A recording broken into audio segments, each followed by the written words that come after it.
देखिए, मैं समझता हूँ कि जहाँ तक हरियाणा प्रदेश की बात है, हरियाणा प्रदेश की जनता बीजेपी जेजेपी सरकार से त्रस्त है और हरियाणा को दोबारा से विकास, खुशहाली, उन्नति, भाईचारे के रास्ते पे लेके जाना चाहती है।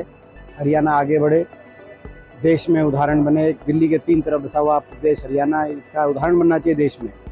ऐसा हरियाणा के अंदर इस रूप से विकास हो, लेकिन यहाँ उलट हो गया। विकास में हम पीछे हो गए, बेरोजगारी, महंगाई, भ्रष्टाचार, इनमें हम आगे हो गए। ये खट्टर सरकार की देन है, बीजेपी सरकार की देन है, जेजेपी सरकार की देन है।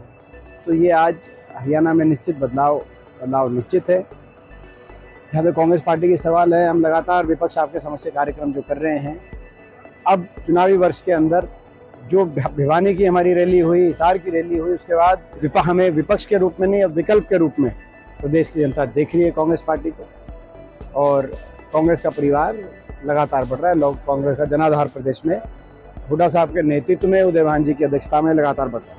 प्रॉपर्टी डीलर एसोसिएशन ने आपको समस्याएं बताई बहुत ही अभी प्रॉपर्टी डीलर एसोसिएशन के हमारे बहादुरगढ़ के अध्यक्ष और सारे पदाधिकारी और बहुत से यहाँ पे लगभग मैं समझता हूँ कि सैकड़ों की संख्या में यहाँ पे डीलर उपस्थित हैं इस कार्यालय की उद्घाटन के समारोह में। और उन्होंने सबने बेबाकी से एक बात रखी कि आज के दिन बहुत कठिनाई में ना सिर्फ प्रॉपर्टी डीलर लेकिन हाउस ओनर भी, जो आज जिस तरीके से इन्हेंसमेंट के फरमान जारी किए जा रहे हैं, जिस तरीके से बदर की जो है सारी प्रक्रिया बताई जा रही है, जिस तरीके से करप्शन, भ्रष्टाचार तहसील से लेकर और कमेटी तक, और कमेटी से लेकर हुड्डा तक, जिस तरीके से हुड्डा कार्यालय तक ये जो सारी अपना भ्रष्टाचार की सारी सीमाएं लांघ दी गई हैं, तो ये जो है ये इसका बहुत ही दुष्प्रभाव बहादुरगढ़ के जितने भी प्रॉपर्टी डीलर्स हैं इनके खुद के कामकाज पे, और इनसे भी ज़्यादा जो जनता, आम जनता, जो होम ओनर है, उन पे जो है इसका जो अपना ज़्यादा प्रभाव आ रहा है। तो ये बड़े दुर्भाग्य की बात है। ये एक और उदाहरण है कि किस तरीके से प्रदेश में भ्रष्टाचार चरम पे है।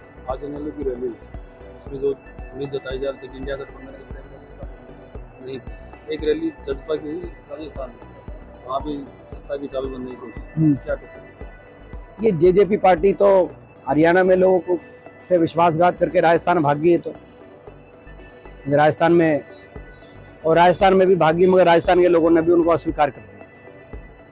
तो जहाँ तक इनेलो की बात है, इनेलो की आज आत्ममंथन रैली थी कि वो पार्टी क्यों हाशिए पे आ गई, आज हरियाणा के में राजनीतिक अस्तित्व न क्यों खत्म समाप्त हो गया। तो वो इस बात पे वो आत्ममंथन कर रहे थे, और उनका कारण ये था कि ये विपक्ष की जिम्मेदारी इनको जब मिली तो बीजेपी से विपक्ष की भूमिका ना निभाते हुए, बीजेपी का साथ देते हुए हुड्डा साहब और हमारे पे हमको निशाने पे लिया इन्होंने। लोगों ने कहा, आपको कहा तो था कि बीजेपी के खिलाफ विपक्ष करो, आप तो हुड्डा साहब के विपक्ष में हो। तो लोगों ने उसको उस तरह की राजनीति, ये जो बीजेपी के साथ साठगांठ करके राजनीति है, राज्यसभा इलेक्शन आए तब उनकी वोट डालो, प्रेसिडेंट का इलेक्शन आए तब वोट डालो, उपराष्ट्रपति का चुनाव आए तब बीजेपी के साथ वोट डालो, और फिर बाहर कहो कि हम बीजेपी खिलाफ हैं। लोगों ने कहा भाई फिर तुम्हारा कोई स्टैंड ही नहीं है तो हम भी तुम्हारे साथ स्टैंड नहीं करेंगे। इसीलिए वो रैली पिटी। इसीलिए आज दोनों पैर की रैलियों का पिटने का दोनों अलग अलग कारण है।